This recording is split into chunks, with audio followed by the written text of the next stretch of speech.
Imagine standing at the crease. The field is set. The crowd is watching. And then the sunlight disappears. Not because of clouds, but because a man nearly 2 meters tall is standing in front of you.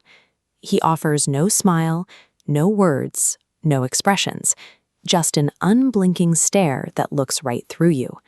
He begins his run-up with long, heavy strides. The ball leaves his hand from a height that feels unnatural. It rises faster and higher than expected.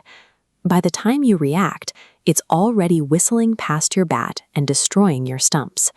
And as you turn around, he's already walking to his mark. He didn't celebrate or shout. That was Curtly Ambrose, the most intimidating silent force in West Indies cricket. Most athletes follow a strict timeline. They start training in childhood, spending decades mastering complex techniques before reaching the world stage. Ambrose's journey began in Sweats Village, Antigua, a small Caribbean island with a rich history of producing elite cricketers. But as a teenager, Ambrose wasn't focused on a cricket pitch. He was playing basketball. He didn't actually take the sport seriously until he was around 20 years old. Starting that late usually guarantees failure in a highly technical sport. So how exactly does a 20-year-old beginner bypass the 10,000-hour rule to completely dismantle the greatest batsman in the world? When Ambrose finally stepped onto a competitive cricket field, coaches immediately noticed his unique physical attributes. This compares a standard fast bowler's release point to Ambrose's.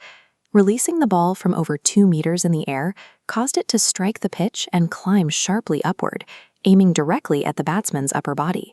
His years on the basketball court had built the exact physical foundation he needed to generate this massive, overwhelming leverage. Because of his late start, Ambrose didn't have the years required to learn tricky variations or complex grips. So he stripped his approach down to the basics. He substituted variety with absolute discipline. Instead of trying to trick opponents, he relied on relentless accuracy. A typical fast bowler's deliveries scatter across various zones. Ambrose's grouped tightly into a single, unforgiving spot.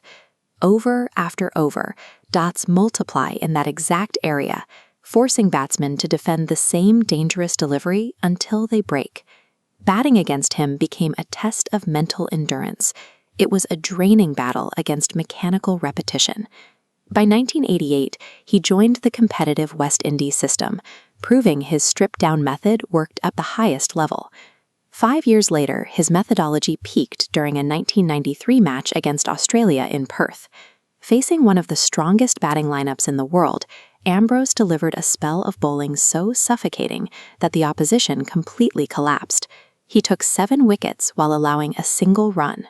This performance proved that perfect execution of a simple, disciplined strategy could dismantle the best teams on the planet. When Ambrose retired in the year 2000, he stepped away from international cricket exactly as he had played it, quietly, with zero drama.